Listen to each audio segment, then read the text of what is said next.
You're listening to Daycare Overhaul, doing childcare better, presented by Childcare BizHelp.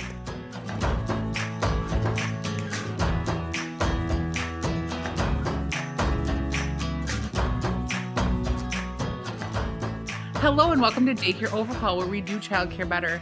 I'm Justina Patterson. And I'm Caroline Jens. And today we're going to be talking about COVID-friendly digital solutions in childcare. That's a mouthful. Yes.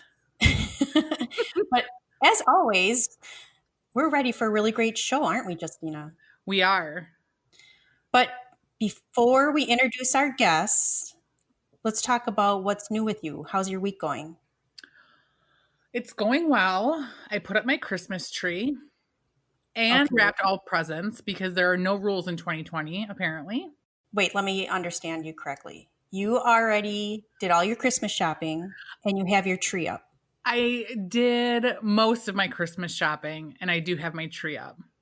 And as you know, we moved this year. And so when we moved, we bought new Christmas ornaments.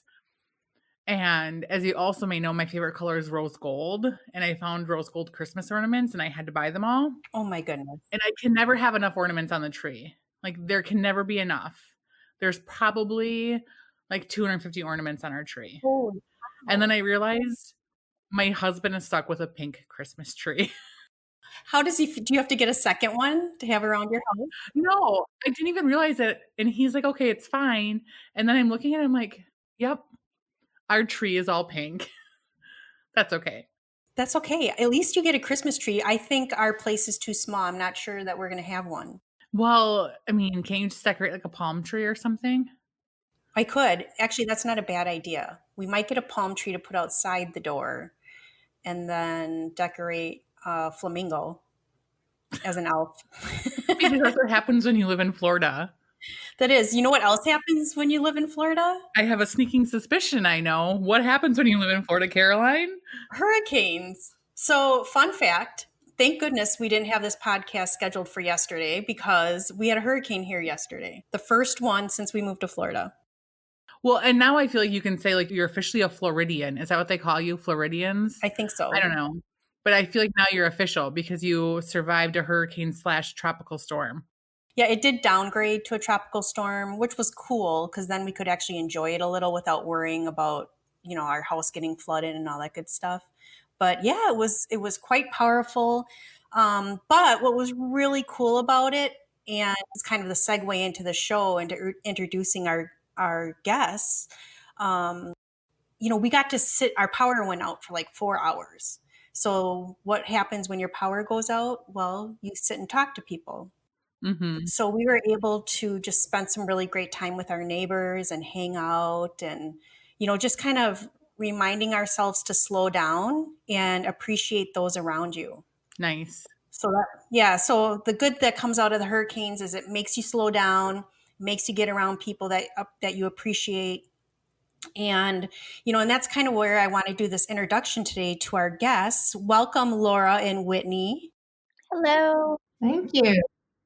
We're so glad to have you guys with us. We're excited to be here. Wonderful. And I use that story as a segue in terms of appreciation because, you guys are software consultants from Smartcare. And, for those that haven't heard, don't know of Smartcare, Smartcare is, just a really awesome childcare administration type software, which we'll get into as we, continue to have this conversation. But what's really cool about you guys is you return our phone calls.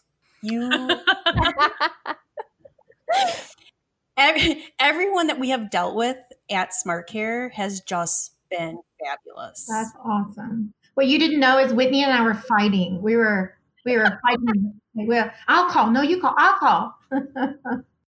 No, and I say all that to say, that's not normal, especially in your niche that you're in. It's sometimes hard to work with software companies like you. It's very competitive, and oftentimes you just have so many clients that you really don't spend that time with those prospects that are coming in. But you guys have taken really great care of us. You take really great care of our customers, and we're so excited to have you on today.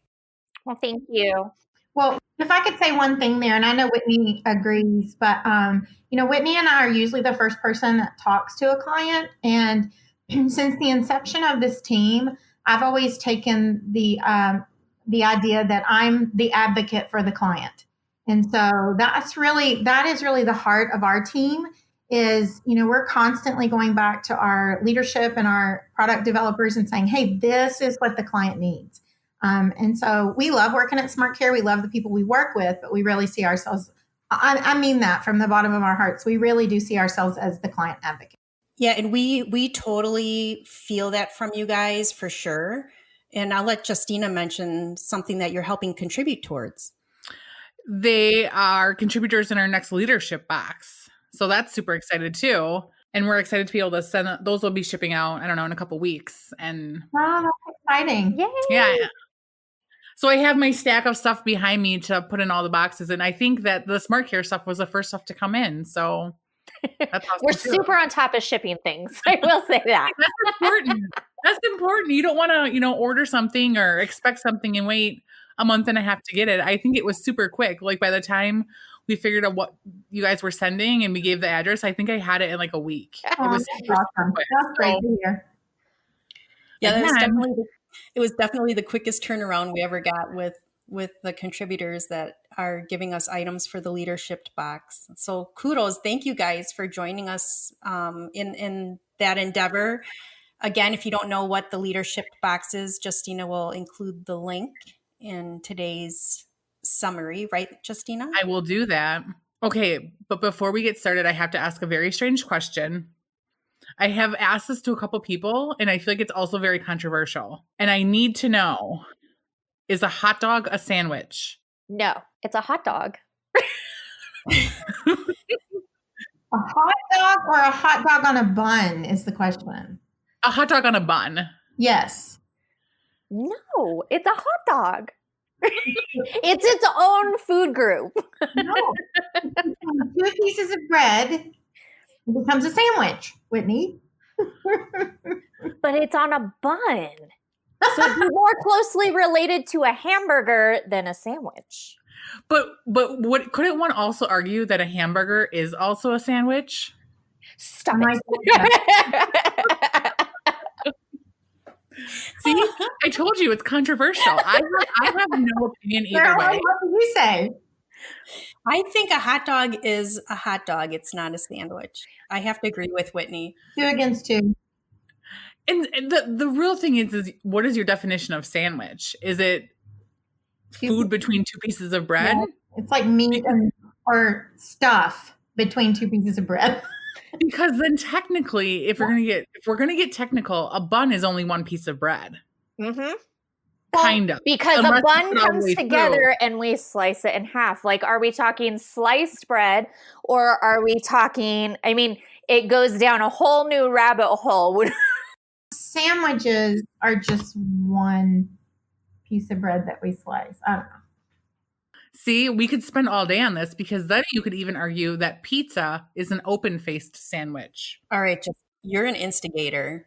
Yes. I told you it's going to be controversial. Everybody that I've asked this to, it is a very heavy debate. It is. And I don't know that there's an actual answer. Like if you look, I'm bringing it to the menu, leadership team and we're gonna finalize this. We're gonna figure this out at some point. like if you look at a menu at a restaurant, they have burgers and sandwiches separate, even though a burger is a sandwich, but they never have hot dog. First of all, it's probably rare that you're going to find hot dog on a menu anyways, unless it's a kid's menu. And then it does not have it sectioned by type of food. Maybe we need to ask children because I feel like they have no preconceived background, like, analytical. Why would it not be or why would it be? They would be able to answer that question for us. I think. love it. Well, I think our listeners can help us with that too. We can put a poll out there, I think, and find out what other people think. I would be interested to know. I think it's going to be a very heavy debate. I do too. And I think in terms of, coming out of this election, this is the kind of debate I'd love to have. is a hot dog a sandwich? But anyways, enough about hot dogs and sandwiches because you're making me hungry. I haven't had lunch yet. Let's get to know a little more about Lora and Whitney. You guys want to start today off just maybe telling us a little bit about Smartcare and, how you started your journey there, and we'd love to get to know you guys a little more. Yeah, of course. So Smartcare was born in 2014. When it became clear that there was a paradigm shift coming from, parents wanting to move from a daycare mentality to that early education child care demand. So Smartcare's focus was on creating a platform where teachers could communicate with parents, and the life of an administrator was, as we like to say, smarter, not harder. True. I joined the Smartcare family back in early February of 2018 and have just watched Smartcare grow just to meet the needs of our clients. So we're always evolving, we're always changing, we're always editing things to make sure that we're going to what everyone needs within the software. But my background is actually a training specialist. So I actually started as a training specialist within the Smartcare family. So my expertise really manifests best when problem solving a complex solution for clients. Is that why you have a spider web behind your head? Yes. I have to figure out how to set myself apart from everyone else. So I keep my spider webs up throughout the course of the year. We just add Christmas decorations to it. Obviously, our listeners cannot see behind you, but she's got a skeleton back there in a big spider web. So every time she talks, I can only, it's like you're caught in the web. I'm caught in the web of the day. Well, I'm sure that training background really helps. And that's probably why you guys are so good at what you do, because I think if you're a trainer at heart, that's what our industry really needs. And that's such a useful skill to have. It's been really nice in the transition from, a trainer to sales. I have a sales background, so that was where I came from to begin with, but I also have a training background. So it's really nice to be able to find what everyone's, needs are and create a solution that is customized for their needs within the platform that we have. So it's kind of fun for me. Cool. What about you, Lora? Yeah, so my journey began just the month before Whitney's in 2018. And I'm a former educator, and I've always stayed within the education vertical. And so what I bring to the team is just that education mentality of a teacher, and I always say that they threw me in the deep end because the first month that I came on board, we retired an older platform that was a desktop platform. And so thousands of clients were jumping over to Smartcare, and it was very exciting because it was cloud-based. And so they were able to, no longer stress about the worries of a desktop crashing or not being able to work from home. They could work from anywhere. And I would have to say it was an exciting time. But instead of kind of going through that process slowly, I literally jump into the deep end with just thousands of clients calling, hey, we're ready to get on the Smartcare platform. So those were exciting times back in 2018. Exciting is one word for it. I had to train all those new ones that came on. So yes. Is software really exciting? Actually, it is. But it is. It's so fun. I actually really like the software industry and being able to see all of the new journeys that everyone comes up with. And it was an exciting time because so many owners or directors, they were used to having to, as we all know, educators work 24/7. And so, they were able now to, if they were sick, we work when we're sick. And so now we're on the Microsoft Azure platform. And so now they could log in, at their bedside and be able to connect with their families or their teachers or, whatever, and run their businesses, which didn't stop because they wear so many hats. So now they're able to do that from home with Smartcare, whereas before our older platform was a desktop solution. So it was on premise at all times. So it was exciting. That's really fascinating. I know, like, we always nerded about software stuff, but not everyone does. So it's kind of fun to like listen to people like kind of like get a little bit nerdy about software. And I also want to say, I think it's so funny that people in the childcare industry always talk about things being born as opposed to like opening or starting. And like then you celebrate like your birthday as opposed to like something else, That's awesome. It's That's just really so funny for true. me. So as you know, we're going to talk through this. We're going to talk about what you guys are kind of seeing on your end in the industry. But I think before we do that, Caroline, let's talk about what you and I have been seeing and see if it kind of correlates with what Lora and Whitney have been seeing as well. Oh, sure. Yeah, that's a great idea. I think, well, if I were to start, Why don't you start, Caroline? if I were to start, so honestly, this is crazy. I'm seeing two things right now. One is this influx of new startups. Like we're getting call after call after call of people that are wanting to start a childcare center. So there's that avenue. But then on the flip side, we're seeing that unfortunate, where childcare owners are deciding to actually close their doors. Things were stressful before COVID, and obviously things have gotten, a lot more stressful, just as with any other industry. It's actually, pushed some owners to make that decision to close their doors. So that's been difficult, but at the same token, there's that hope of all these brand new startups that are coming in with, new energy, a fresh approach. So that's kind of one thing that I'm seeing. The other is just centers really needing to build confidence in their families and in their staff. We're having a hard time hire before COVID, but even now it seems to be worse because people are wondering if they should expose themselves, because that's a high risk type of job now. We don't close, we've stayed open. And so we're trying to build confidence not only in families bringing their kids back, and I think you guys will kind of touch on that, but the other is just making our staff comfortable too. And I think, thinking about it, smaller things is centers are trying to be like as touch free as possible, like limit the amount of not necessarily interaction, but physical interaction that they have to have. And so how can we do that in a safe way, but still not lose the connection, the communication that is so vital? I think we know that you can never, ever communicate enough with your families and your staff, and you can never connect enough. So that connection and that communication is like more important than it ever has been. So Whitney and Laura, are you guys kind of seeing that too, or? Yeah, absolutely. I mean, right now, everything that's top of mind is coronavirus. And, Whitney and I, our job is we talk to owners, directors every day, all day, any type of administrator.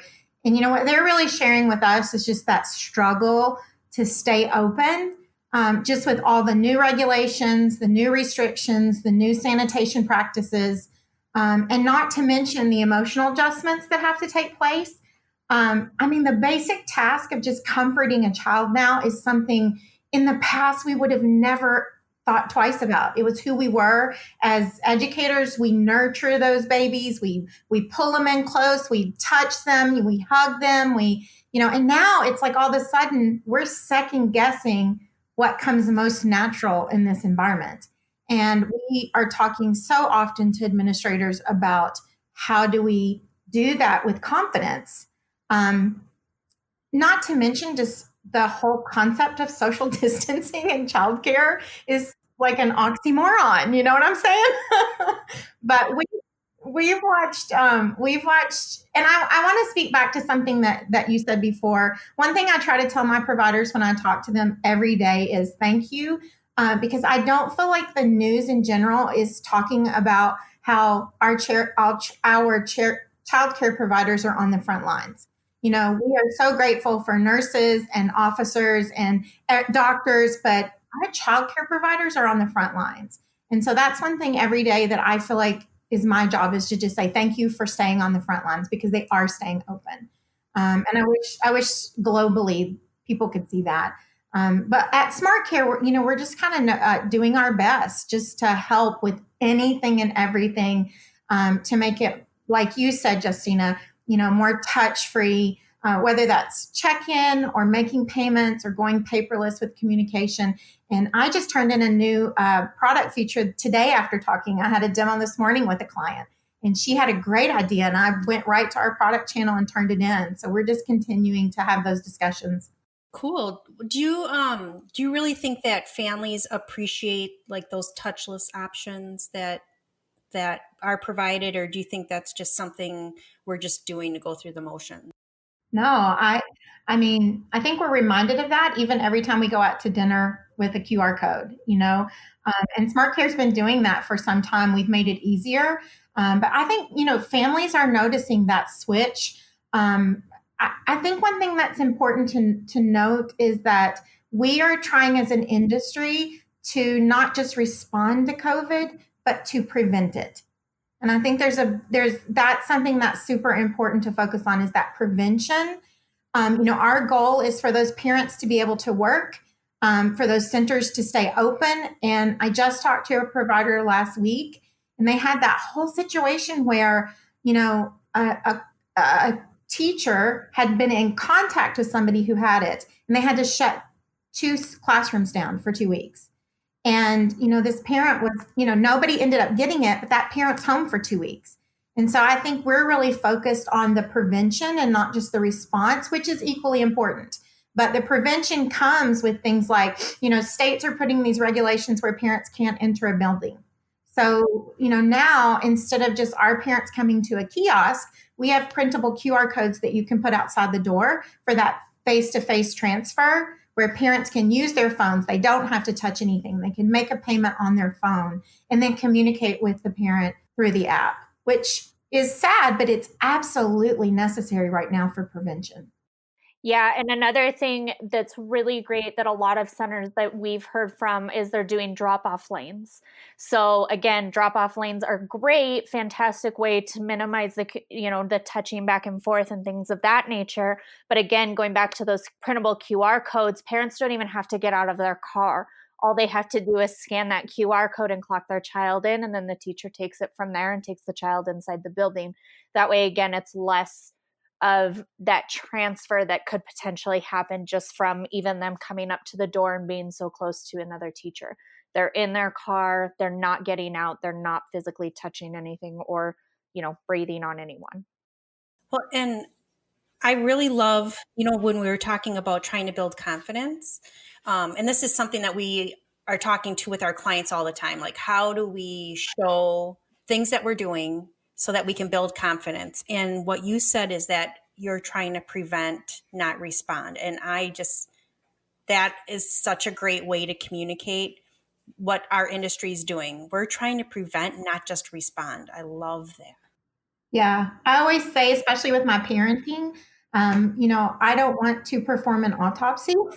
As far as parenting my kids, I want to try to prevent some things with that on the front end. And so I do really feel like SmartCare is trying to think ahead, and I love that whole prevention. And response is important, and we have reports so that we know where children have been if they do get coronavirus. Thank goodness children are responding so well, but we do have the ability to show attendance records. So the response is important, but like you said, the prevention is key. Mm-hmm. I think that's really great. And I wanted to say one thing you mentioned was all the new regulations and procedures and cleaning and all that kind of stuff. And I know we have helped a number of our clients like redo handbooks, come up with new processes for giving safe tours and parent drop off and pickup and all that sort of thing. And what are some of the things that SmartCare has done to help centers provide care with the COVID? All the fun stuff. I swear every time we hear the word COVID, everyone kind of cringes a little bit on the inside and we kind of cry. But, again, going back to those QR codes, we've had them for several years. We just released recently where you can print them out so that, again, we can do those drop-off lanes. We can do that where there's less communication. Parents have the ability to pay you online versus, again, having that transfer of physical checks or money or something of that nature. And then with one of our I'm so sorry. One other thing is we can do those, daily communications with parents via email and through their apps. So again, they are not receiving paper forms. I know when my kids went to school, I always got that end of day daily sheet. What was my kid doing throughout the day? Now we can send that digitally to parents. So again, there's less of that possibility of transfer, whether it's from a parent to a teacher or a parent to another child or anything in that nature where, it's terrible for a parent. I could not imagine my child being in school right now where I couldn't go in and talk to his teacher because I got really close with some of my son's teachers. But now, I, as a parent, would feel more comfortable with being able to, okay, I can pay online. I don't have to go into the school, and there's less of that, transfer back and forth. Yeah, and if I could just add to that, we're making some enhancements to our two-way communication on our classroom management platform, just because that communication with parents is more important than ever before. So our dev team is working on those the enhancements to that two-way communication. And then one thing that I love, and I always say to my clients, this sounds such like a small thing, but I love it during COVID, is on our classroom management platform, we have a sample end of daily sheet.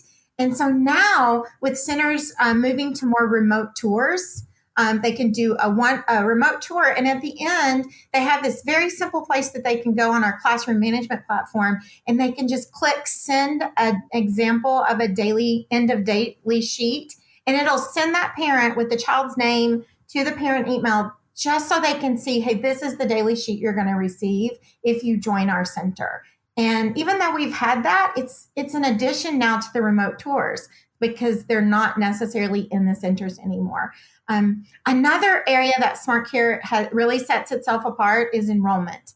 And so we have complete online enrollment, and you do not have to have your own website to utilize that because we create the URL within Smartcare in the enrollment management.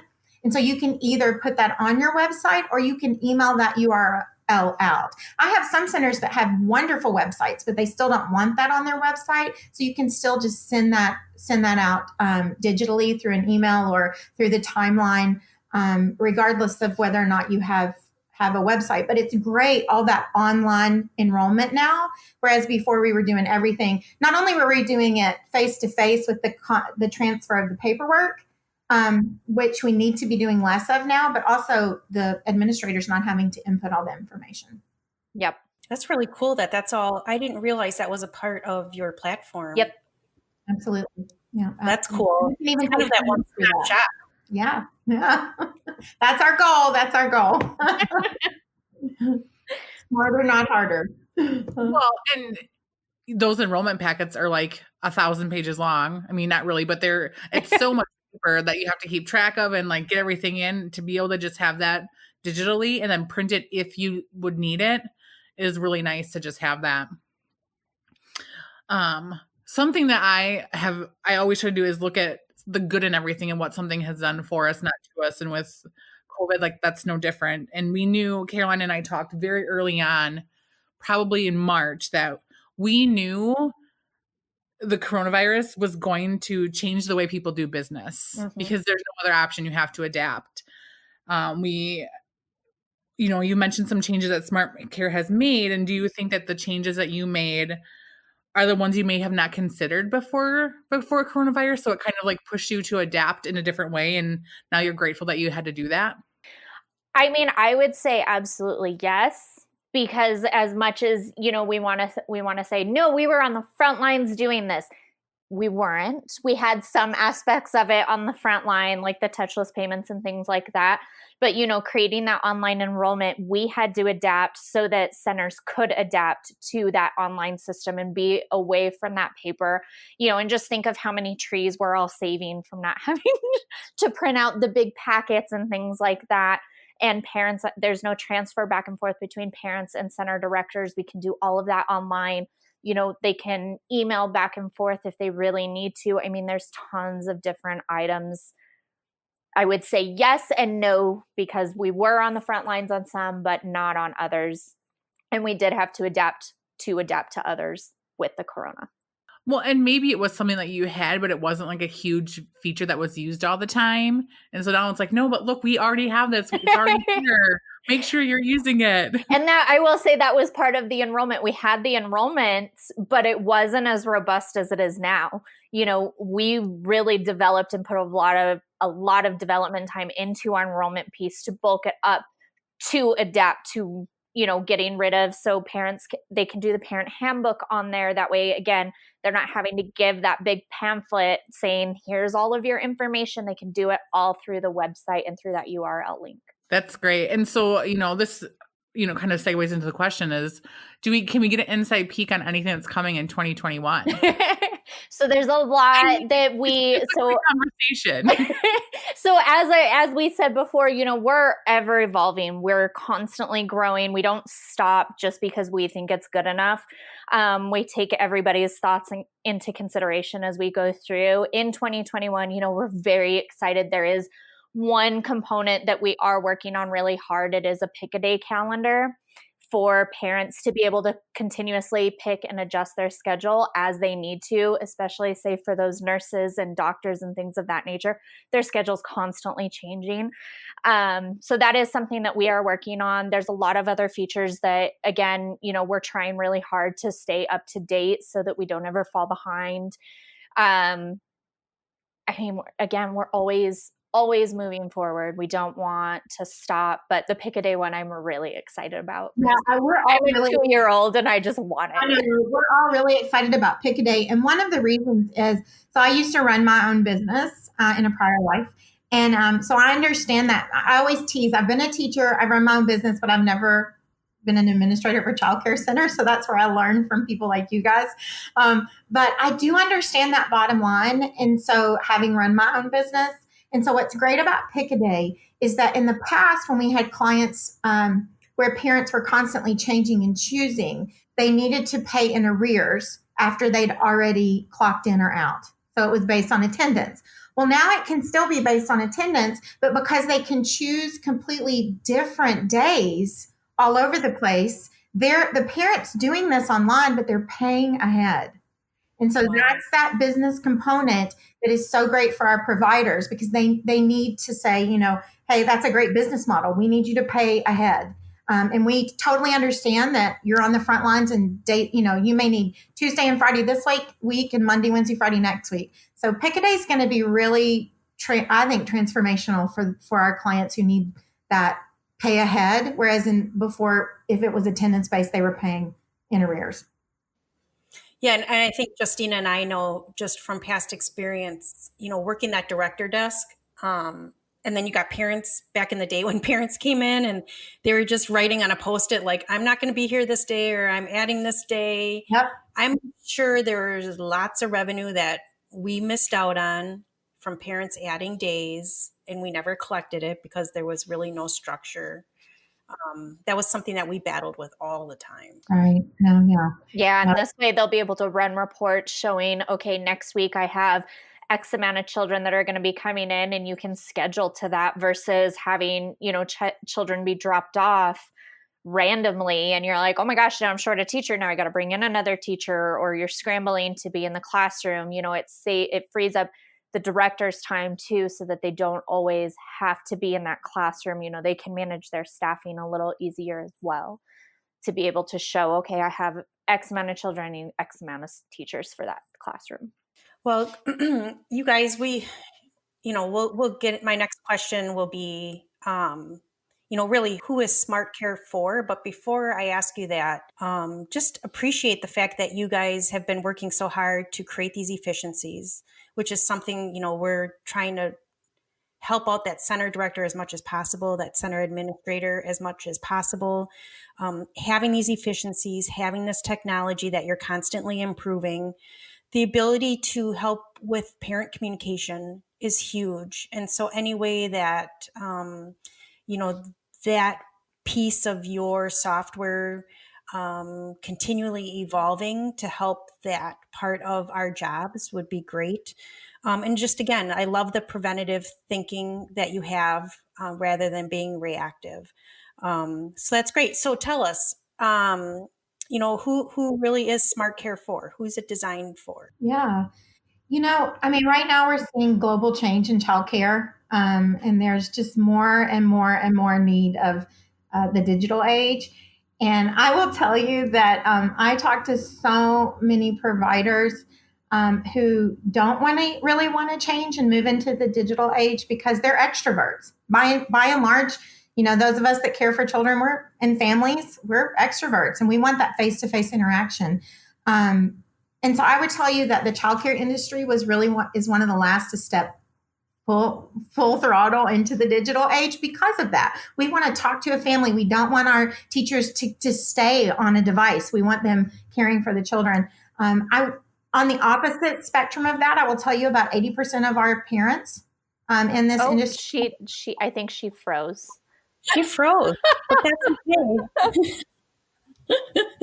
It would be so funny. If people could see your face.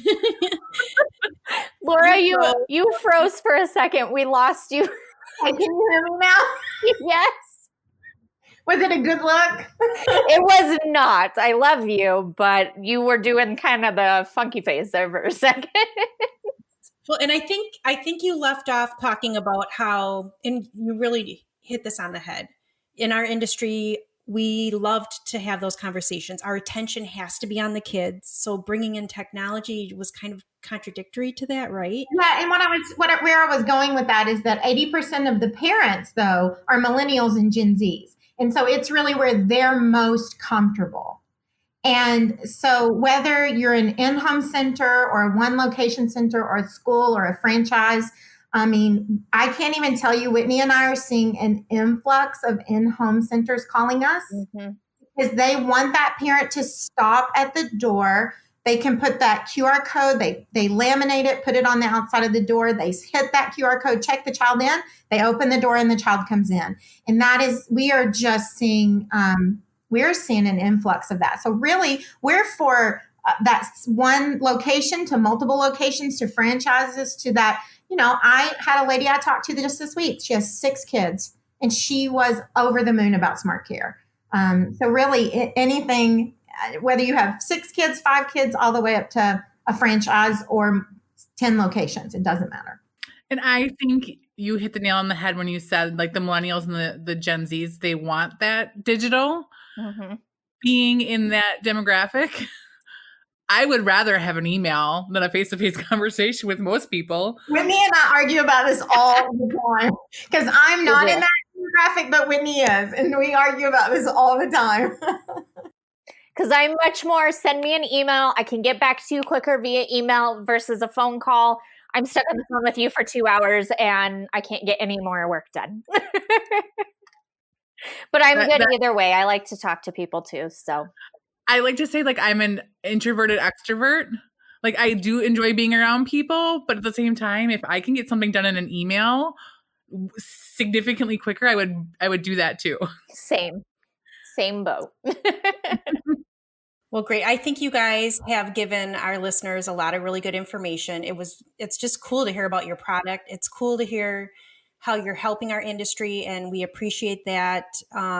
We love your customer service, so focus on that in 2021 because you don't want to lose that piece of who you are, because that's one of the gripes that we hear from a lot of our clients is just they're not treated well, they're not responded to, they're not being heard. And so love Smartcare, love how you guys treat our industry and all of our peeps. So thank you so much. Thank you so much for having us. We've enjoyed it. Yes, we really have. It's been really fun. Well, like Caroline said, thank you so much for everything you guys do. And if you're interested in learning more about Smartcare, we'll put the link to you guys in our description on our website. So visit childcarebizhelp.com/podcast, find episode 22, I believe, and we'll have all the information in that write-up all about Smartcare. So if you ever have any questions about anything childcare related, send us an email at info@daycareoverhaul. We would love to talk on a podcast about it. Otherwise, we'll see you guys next time. Yeah, see you next time. Bye, guys. Bye. Thank you.